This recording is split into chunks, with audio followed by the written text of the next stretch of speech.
on supply chains for critical sectors like semiconductors, to driving joint research in areas like AI, genomics, quantum computing, and much more.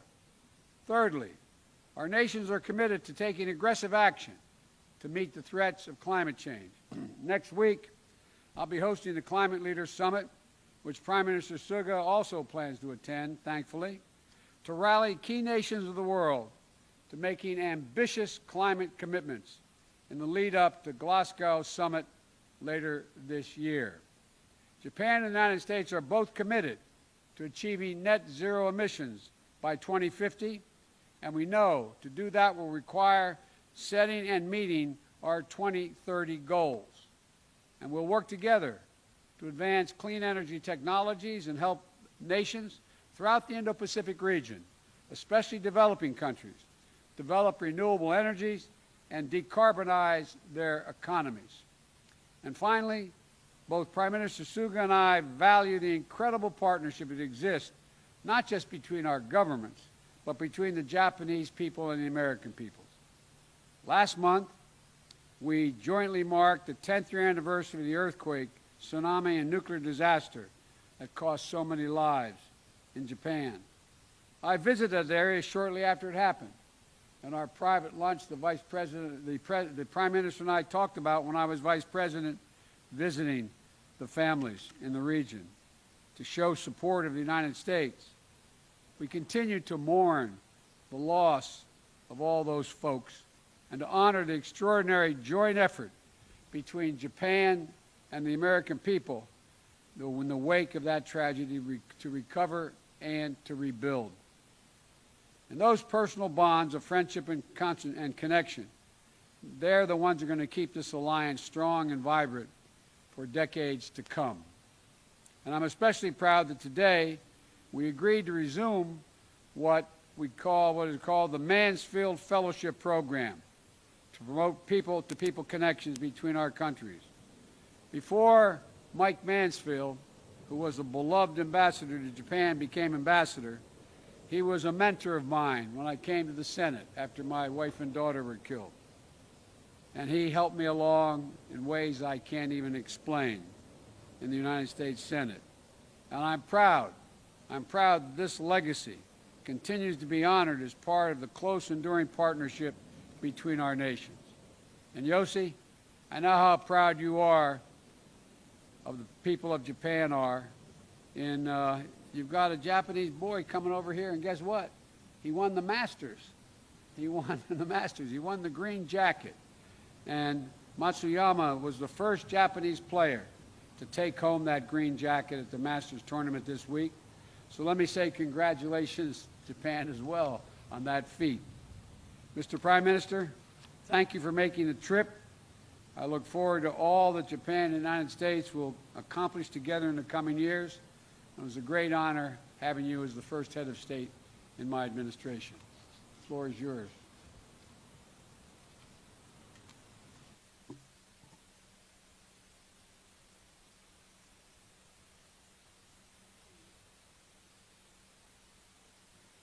It is truly a pleasure to be here in person visiting Washington, D.C. I would like to thank President Biden and Vice President Harris, who have welcomed me so warmly. I also wish to extend my gratitude to all the members of the U.S. government who have worked to prepare for this occasion. The United States is Japan's best friend.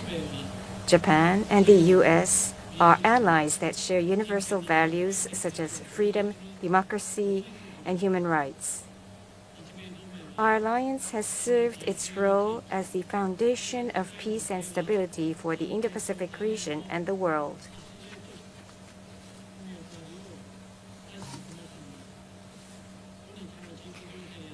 In light of the current regional situation and the severe security environment, the importance of our alliance has reached new heights. Based on such common recognition, at today's summit, we engaged in far-reaching and candid exchange of views on each other's political principles challenges faced in each of our nations, our common vision, and other matters.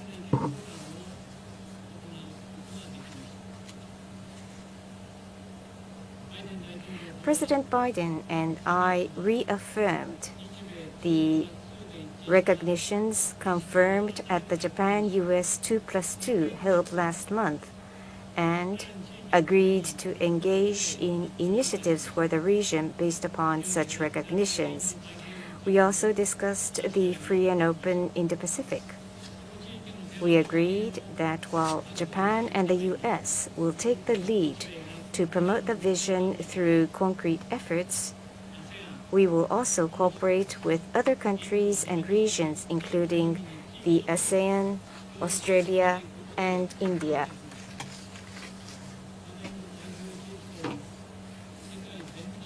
We also had serious talks on China's influence over the peace and prosperity of the Indo-Pacific and the world at large. We agreed to oppose any attempts to change the status quo by force or coercion in the East and South China Seas and intimidation of others in the region. At the same time, we agreed on the necessity for each of us to engage in frank dialogue with China and, in so doing, to pursue stability of international relations while upholding universal values. On North Korea, we confirmed our commitment to the CVID of all weapons of mass destruction and ballistic missiles of all ranges, and agreed to demand North Korea to fulfill its obligations under Security Council resolutions. On the issue of abduction, we reaffirmed that it is a grave human rights issue and that our two countries will work together to seek immediate resolution by North Korea. In countering North Korea and for the peace and prosperity of the Indo-Pacific, both of us recognize that trilateral cooperation, including the ROK, has never been as important as today, and agreed to promote such collaboration.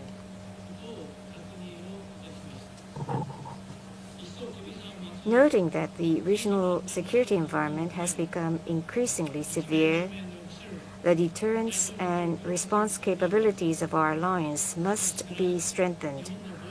I conveyed my resolve to reinforce Japan's defense capabilities, while President Biden again demonstrated America's commitment to the defense of Japan, including the application of Article 5 of the Japan-US Treaty of Mutual Cooperation and Security for the Senkaku Islands. We also agreed to accelerate the review underway between our two countries on the specific means to strengthen our alliance.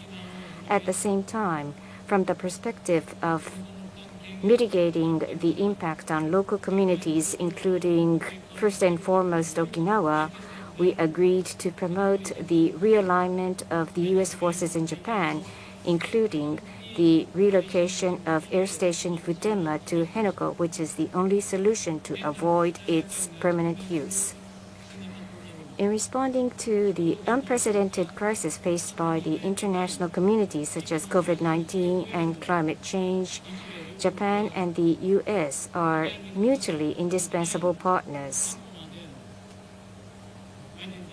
President Biden and I share the recognition that our two nations bear significant responsibilities to lead multilateral initiatives toward the resolution of such issues. In this context, we agreed to respect international order based upon multilateralism and the rule of law, while exercising joint leadership to build back better our global community.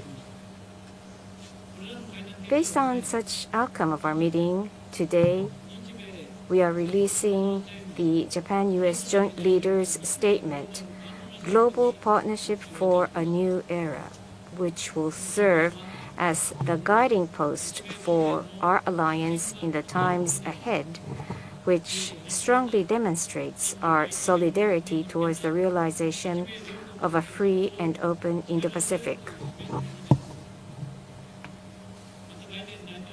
From the perspective of our two nations leading efforts to build back better, President Biden and I agreed on the Japan-US core partnership and confirmed to promote cooperation in common priority areas, including promotion of competitiveness and innovation in digital science and technology, COVID-19 countermeasures, green growth, and climate change.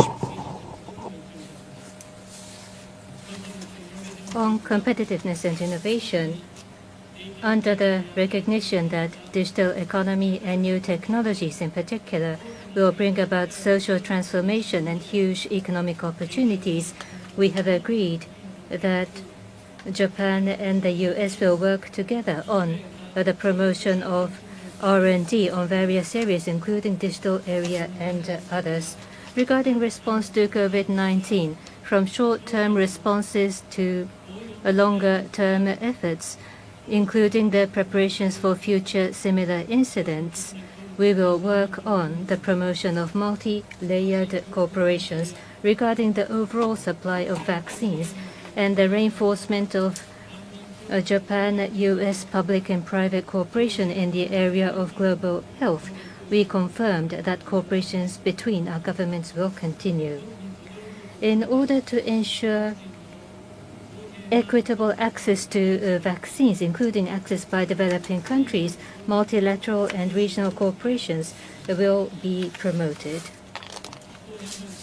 On the matter of climate change, at the upcoming climate summit to be hosted by the US next week, or at COP26 and beyond, we confirmed that Japan and the US will lead the global decarbonization. In order to further strengthen cooperation in areas such as the implementation of the Paris Agreement, clean energy technologies, or decarbonization transition of developing countries, I agreed with President Biden to launch Climate Partnership on Ambition, Decarbonization, and Clean Energy. Under these initiatives, I wish to give impetus to concrete and comprehensive Japan-US cooperations. I discussed the increase of discriminations or violences against Asian people across the US with President Biden and agreed that discrimination by race cannot be permitted in any societies. We agreed on this regard. President Biden's comment that discriminations and violences cannot be allowed and that he firmly opposes was extremely encouraging for me, and I have renewed my confidence in American democracy once again. I told the President about my determination to realize the Tokyo Olympic and Paralympic Games this summer as a symbol of a global unity. President Biden once again expressed his support for this determination. Japan is listening to and learning from WHO and experts, doing everything possible to contain infection and to realize safe and secure games from scientific and objective perspectives. We will do our utmost in our preparation. Freedom, democracy, human rights, rule of law. As we firmly defend and uphold these universal values that Japan and the US share, I look forward to the actual implementation of the outcomes of today's significant meeting and to realize a free and open Indo-Pacific by further collaboration and deeper cooperation with Joe. I once again express my heartfelt gratitude for the kind invitation. Thank you. Now we'll each take a few questions, and I'll begin by recognizing the Associated Press. Amir, you have the first question. There you are. Thank you, Mr. President, and thank you, Mr. Prime Minister. Mr. President, in your last press conference, you said successful presidents prioritize, and that you were focusing your agenda on one thing at a time. And I'd like to just ask you, what would you say to many of Americans who voted for you about the legislative progress on gun control and police reform, having to wait while you pursue infrastructure? Given that we continue to see these incidents with mass shootings and also police-involved shootings, including the incident that a lot of us saw in Chicago most recently, do you feel any need to reprioritize your agenda? I've never not prioritized this. No one has worked harder to deal with the violence used by individuals using weapons than I have. I'm the only one ever to have passed an assault weapons ban. I'm the only one that ever had a 10-year ban on assault weapons and clips of more than 10 bullets. Immediately upon us becoming in office, having an Attorney General, I asked him to put together the things I could do by executive order, including dealing with new guns that can be made, you can buy in pieces and put together, and other initiatives. I strongly support the universal background checks, which I continue to push. The Congress has to step up and act. The Senate has to act. And I strongly support and continue and never stop supporting the ban on assault weapons and magazines that hold more than 10 bullets. It doesn't mean that I can't also be working at the same time on the economy and on COVID. But it's not a question of my being able to set the agenda in the Senate as to what they will move to first. And so I continue, and I strongly, strongly urge my Republican friends in the Congress who even refuse to bring up the House-passed bill to bring it up now. This has to end. It's a national embarrassment. It is a national embarrassment what's going on. And it's not only these mass shootings that are occurring. Every single day, there's a mass shooting in the United States if you count all those who were killed out in the streets of our cities and our rural areas. It's a national embarrassment and must come to an end. And one last thing, the folks who own weapons, the folks who own guns, they support universal background checks. The majority of them think we should not be selling assault weapons. Who in God's name needs a weapon that can hold 100 rounds or 40 rounds or 20 rounds? It's just wrong. And I'm not going to give up till it's done. You have a question you want to offer? Not a question. Recognize someone, Mr. Prime Minister. 産経新聞の杉本さん。 Mr. Sugimoto of Sankei Newspaper, thank you very much. My name is Sugimoto of Sankei Newspaper. At the summit, I believe that China policy was one of the central agenda items. So my question is on China policy. Both governments consider that peace and stability of Taiwan is of great importance, and that had been the agreement between the two countries. What kind of exchange of views were conducted on this matter at today's meeting? In order to deter contingency in the Straits, what can Japan do? And what can Japan do when actually a contingency occurs in the Taiwan Straits? Did the Prime Minister explain to President Biden what Japan can do under such circumstances? And also, were there discussions on Xinjiang Uyghur Autonomous Region human rights issue? Grave concern is shared by the two countries, but Japan is the only G7 country that has not imposed sanctions on China. Were you able to gain President Biden's understanding towards such position? As we engaged in exchange of views over the regional situation, we also discussed the circumstances in Taiwan and Xinjiang Uyghur Autonomous Region as well. I refrain from mentioning details since it pertains to diplomatic exchanges, but there is already an agreed recognition over the importance of peace and stability of the Taiwan Straits between Japan and the United States, which was reaffirmed on this occasion. I also explained Japan's position and initiatives regarding the situation in Xinjiang Uyghur Autonomous Region to the President, who I think understood my points. Next question goes to Trevor, Reuters. Thank you. Mr. President, it's been a while since we've heard an update from you on how the talks are going with Iran. How are they going, and do you regard their decision to enrich to 60% as a step backwards, as a sign that they aren't serious about those negotiations? And for the Prime Minister, just a question on whether it's irresponsible to move forward with the Olympics when you have public health experts telling you that Japan is not ready to do so. Thank you. Let me respond to the Iran question. We do not support and do not think it's at all helpful that Iran is saying it's going to move to enrich to 60%. It is contrary to the agreement. We are, though, nonetheless, pleased that Iran has continued to agree to engage in discussions, in direct discussions with us and with our partners on how we move forward and what is needed to allow us to move back into the JOPCA so that we're part of it again, that we should have never gotten out of, in my view, without us making concessions that we're just not willing to make.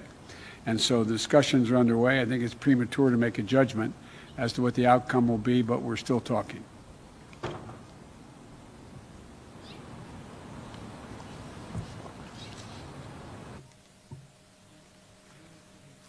If I may invite Shintomi-san of Kyodo News. Yes, I have a question to Prime Minister Suga. Regarding the Tokyo Olympics and the Paralympics planned for this summer, you have garnered support from President Biden.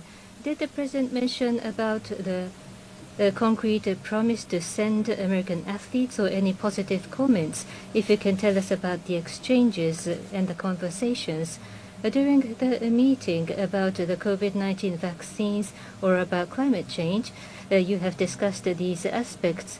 About the schedule of providing the vaccines, or by 2030, the reduction target of the gases, any numerical targets or actions were discussed, please?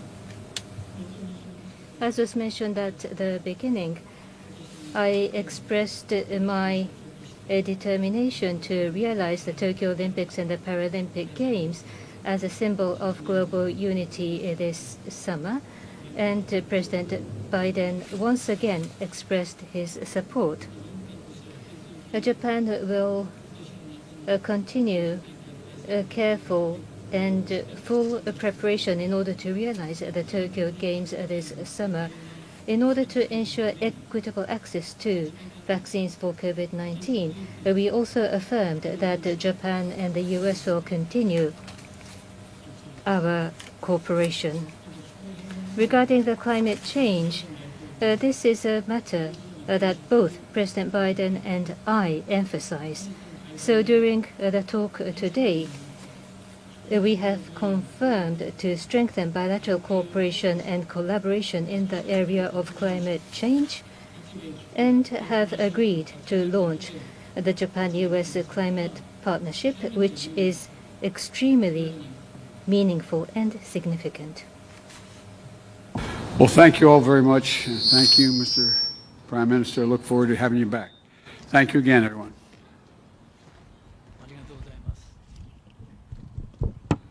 Ladies and gentlemen, please remain in your seats until the President, the Prime Minister, and delegations have departed.